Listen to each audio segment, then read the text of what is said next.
Guys, it's been a while. Welcome in. And on this episode, you already know we're doing a life update because it's been a little while and I haven't seen you guys since my birthday. 31 has been a different chapter for me. Something very fulfilling. Please don't mind my damn nail. I broke it a couple hours ago. But anyway, I feel like I'm more so at peace with myself and the decisions that I make. However, it's really like just a clean slate to me.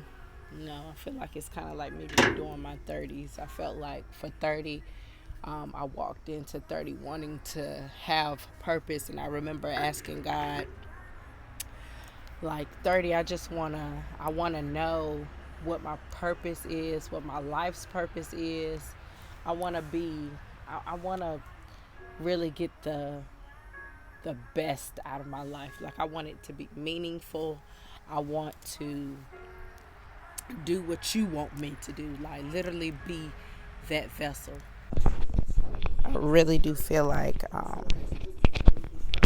30 didn't end that way. That was what I wanted it to be, and I had the vision insight, and I think now me navigating through 31, it was kind of like an epiphany that I had.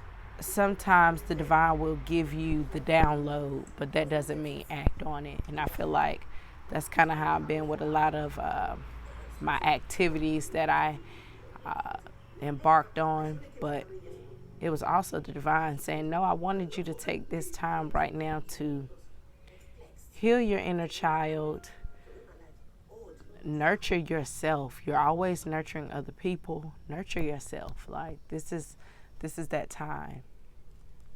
Stop putting everybody before you. You always say yes, say no, and mean it. And with empaths, it's so hard to say no and mean it, but then that's a reality check for you. You might need to check your root chakra, because are you grounded? Are you stable? You should be so secure within yourself that no is a complete sentence. Like no should be, I said that's it. Like, and I ain't following up with no explanation. No. Being an empath, it really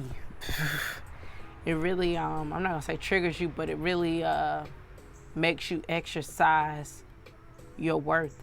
Because a lot of things, sometimes when you say no, it's not because you're being malicious or you have malicious intent. Really solely just sometimes need to say no because it's going to be beneficial for you. No, I can't go to that place even though I really want to. It's like, why do I have to keep saying because I really want to? And granted, I might really want to. You want to go, but your body is saying no. So you need that rest. So no is no. No, I'm chilling out. I'm at home. I'm gathering my thoughts. But with that also came sometimes I'm a deep thinker and learning to just stop second guessing myself. Like you have a download, you go with it. You trust your gut, you trust your instincts. Stop second guessing yourself. Stop overthinking the situation. It does nothing but leave you in emotional mind conflict and turmoil. Like just once you set your mind on something, be done with it. Don't keep going back and forth. And I feel like I had gotten to a place where introspection has become so deep for me. I had to take a step back and balance it a lot more than what I was actually perceiving it to be. Again, example, every time I feel like I'm ready to shut off the world or disconnect and kind of, I'm not going to say hide from things, but just more so like, oh, I'm putting it on the back burner. I'm not about to deal with this. I'm just going to isolate. I'm a hermit myself and I'm done with it. But too much introspection makes you overthink. It will keep you anxious. And, so learning to figure out what to do with that extra energy. How do I ground myself? How do I find a common ground to be okay with saying, okay, and you've done all you've done with this situation. Let it go, And so just finding that ebb and flow of what's working for me, what's not working for me, what needs to be tweaked a little bit, and just balance, overall balance. I think today I had an epiphany about just like my life lessons in general. Months ago, I wrote myself a letter about some things that was unfolding in my life, and although I was so clear in the message that I had gotten from God, it was, you know what this situation is, you know the outcome, and be at peace with it. But it took me till now. We're talking at least 6 months later. I'm really just now like pulled in the driveway, had an epiphany like, wow, you already had this conversation with yourself, but you were in so much mental turmoil that you sat there and you became delusional of something that you already knew. But it just took until now for me to really come to terms with it. What I've learned about like my journey in general is it takes time. It takes time to heal. It takes time to grieve. It takes time to move on, and I'm learning to not hold grudges. It's not to say I'm a grudge holder, but I can really be okay with not talking to someone, like literally flip the page on them and be like, okay, well, and it's no hard feelings, but in order to protect my feelings, I had to realize that was a coping mechanism for me to be like, okay, I'm just going to put that on the back burner and I ain't dealing with that. But it's like the more I sat with myself, the more I've learned more lessons on top of the things that I was supposed to learn. It was like, nah, baby, you ain't done. You really just kind of scratched the surface. And that's why it's like healing is a forever thing. You're always evolving. You're always ascending. And I had to learn to take the lessons that I was learning with a grain of salt, to know that these lessons are here merely to show you what you need to work on to help other people, set other people on this path, this mission to do your life's purpose. Path number is a 7. That's humanitarian work, And for the longest, I fought with it because I've always looked at myself as an introvert, when in reality, I'm not. I am, but I'm not, and the older I get, the more I want to be out. I've learned and I'm learning to know what to put my time into, my resources, my dedication, my love. I'm learning to pour with intention and not just watering everything, and then I'm left over here with nothing in my cup, and now I'm thirsty and I'm looking at you mad, sad, and hurt when you ain't did nothing. You just like, shit, you providing the water, why not let it rain down on me?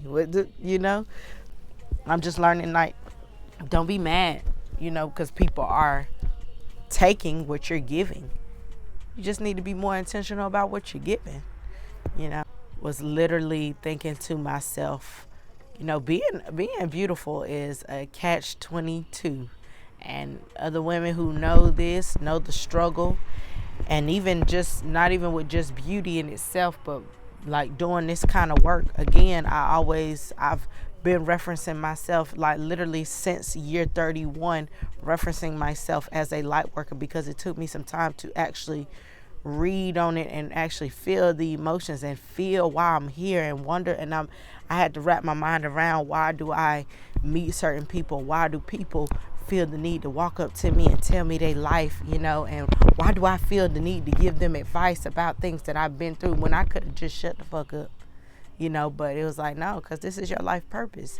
You are here to merely pave the way for them, a blueprint for them to not necessarily cut corners, but make it easier. I'm here to heal a lineage that my ancestors were trying to take. They were trying to take this walk, and they couldn't take this walk.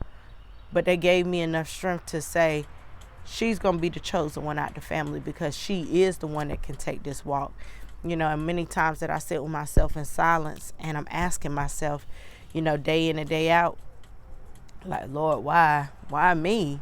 And when I say why me, I'm thinking, it's so many people that don't know me. Like, you don't know me. You don't know me, dog. And it's just funny how, judging a book by its cover, and it's so cliche to say, but people really do it all the time. And let's be clear, we all do it because it's just like a natural instinct. We do it like within seconds of seeing somebody, meeting somebody. About the time when you actually have a conversation with that person and your whole perspective of them has changed, it's like, damn. And you might not say it to them, but you're saying it to yourself like, fuck, I'm kicking myself now because shit, they was nothing like what I thought. Just never know about the type of person that you may meet. Somebody who is going through the same experience. It's somebody who they can't even relate to what you even talking about. But point being, just thinking about today, Most High, why did you choose me? And he said, I chose you, but your ancestors chose you because they knew out of all of the people in your family, you would be able to heal the lineage. You would be able to take that walk for us. And like I really didn't sign up for it. It was like a soul contract before I was even born. Even in a past life, I could have, in a past life, I could have signed up for this kind of work and didn't even realize it, So now with that comes me having to unlearn and relearn a lot of things and heal a lot of traumas from my past life. Whoever I was in a past life, hell, I could have been a man in my past life.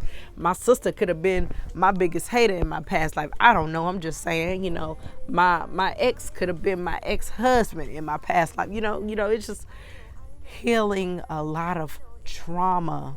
And I think all the time, like, going back to beauty is such a catch-22 because I deal with so many things just since growing up. People think life is so easy, everything comes so easy to you, but you have no fucking idea the sacrifices I made, the things I made, the sacrifices my mother made, the growing up without a father figure. But just people just see life looks so effortless for you. And it just must have been all peaches and cream. You grew up with a 2-parent household and da-da-da-da-da. Like, no, the fuck, I did not. And so, it irritates me because I have to deal with the women that don't know me, but they don't like me because I'm beautiful. Okay? And then I got to deal with the men that hate me, and that's a whole different type of hate. If you thought I take it as like a whole different type of hate when a man dislikes a woman because of the things that she possesses. Dealing with men because they may reject you because they thought because you were pretty, you was going to be easy, or thought it was going to be easy to talk to you, and now they're mad because you rejected them. And then you got to deal with I don't know about anybody else but me. I mean, I love older people. Old folks, you talking like 60, 70 plus, baby, everywhere I go, I attract them. I end up talking to them for hours. I'm talking about like my mom's generation, like in the 50s, 40s, 50s, you know what I'm saying? Like, I'm talking about them. Those are the ones I get backlash from, the women.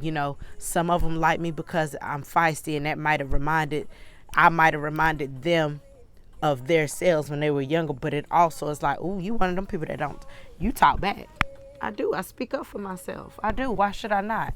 Or they think, oh, you just fast because you look the way you look. I can't help the way I look. The only thing I can do is embrace myself, embody what I was given. And it has taken me so long to get acquainted in this body. So when I go to the gym and people feel like it's showboating or whatever you may feel like it is, it's like, come on now. I really ain't asking for nobody to give me slack, because I really, at this point now, I could care less. But before, I was like, why do people hate the fact that I, like I'm comfortable in my skin? It took me so long to be this way, but again, it just show you like that was like 4 different views of people that already out the gate didn't like me. And I'm talking about from like elementary on. And, when I told my mother this for the first time, she said, wow. I never thought about that. She said, I always thought that you was well liked. I said, yeah, you know, everybody hates to love me, you know, you know what I'm saying? I hate dealing with secret animosity when I never do anything to nobody, but it was like that's what you signed up for, to be the light worker. And I think that, you know, I ain't gonna say I know that. I know that's the reason why he's given me so many things, or he made me fight back in so many ways, because he's like, when you do make it, or when you do the things that you do, I want you to say, and you did it all off the strength of your integrity, your hard work, your dedication, not because of your good looks or handouts. Like, anybody know me, I don't like nobody who flash money. I don't like friendships who think that I'm only about money. I don't care about the material things. I care about having a good time, even with guys. You know what I'm saying? I'm big on memories. I love to make memories. I don't care about a man trying to woo me with his money. That's like the biggest turnoff for me, like the biggest. That's never been a thing of mine. When I lived in Miami, I dealt with celebrities that wanted to talk to me, and I did not want to talk to them, but they were throwing money at me. Like, I threw this money like, baby, I'm a different breed. I'm different. I don't care. I don't move off of money. I move off integrity, because anybody can show you money, but not everybody can show you true, pure intentions, you know? And that's like something that's hard to find in a world full of vain people. But it's like, it's a part of the lesson. It's a part of what I had to learn, like being discerning. Who is here for you and who is here for just the things that you possess, the vibe, the energy that you give off, you know? So it's just a lot of things that I had to learn. It ate my feet up, baby, and I'm about to go on vacation. I cannot be looking crazy.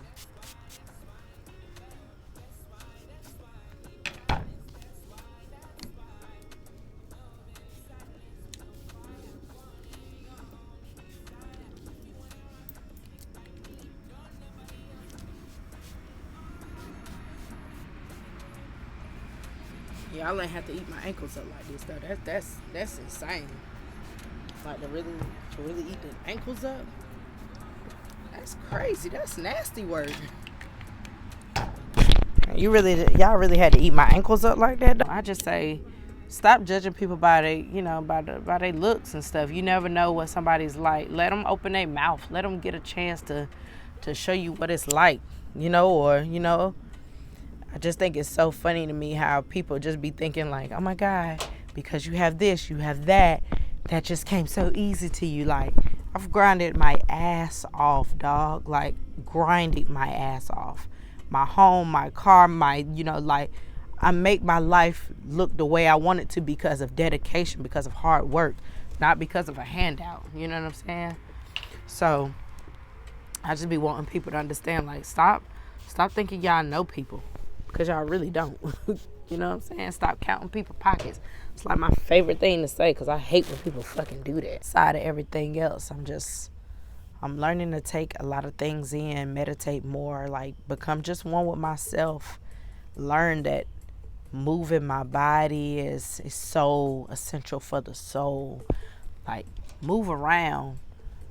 It helps with clearing negative energy. So become more in tune with self.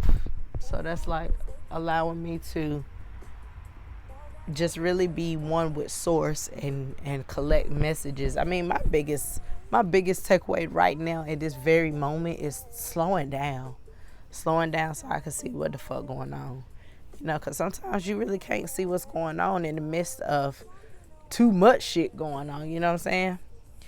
And I feel like, you know, some days I feel pressured to make content, and other days I really just want to be present. Like, I don't want to make content, but I feel like I want to, you know, get my voice out, because I want to do my work, which is heal other people in other ways, which is through words, you know, healing them through words, and, you know, letting them know you have somebody who is going through that, or you have somebody you can go to as a reference. I mean, like, I'm so heavy on, if I've been there, done that, and I mean, obviously I'm still here, then let me tell you about the experience, pure intentions, you know.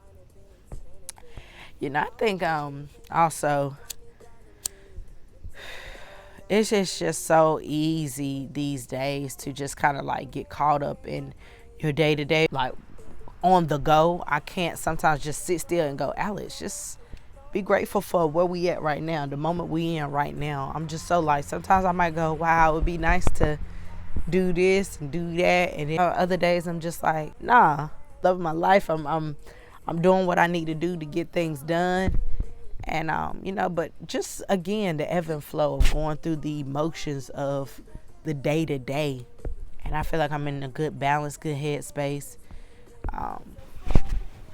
Just learning to be grateful and cherish the moments with the people that I love more, you know, and learning to know what's not even important. Like some things are just not even important, but knowing also, like, stop brushing shit under the rug. Like, no, talk about what you need to talk about.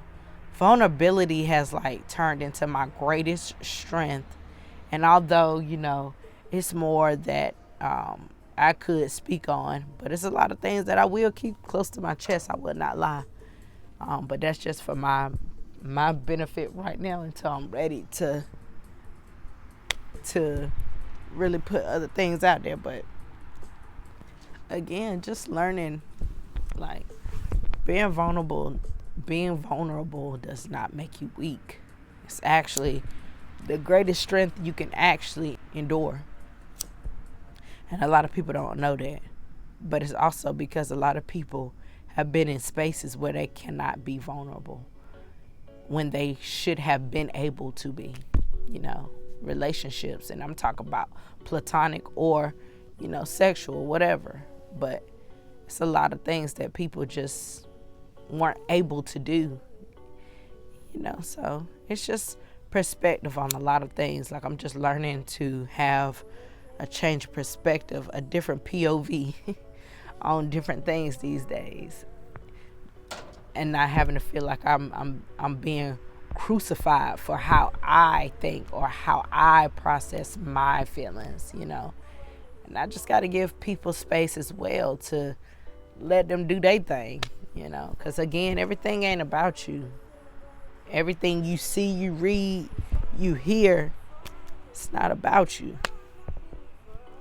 Sometimes it's just other people just got shit going on, you know. And for the most part, for sure, I'm very grounded, but I just feel like it's a lot of things that I really like had a hand on. But that was another lesson I was learning, was like, ease up, take your hand off. The divine wants you to surrender and stop trying to play God. Just be sometimes. And so that's another lesson that I was learning, you know. But yeah. But y'all, I'm about to get ate the fuck up out here, so I'm going inside now. But it was nice chit chat with y'all. Till next time, love and light. Mwah.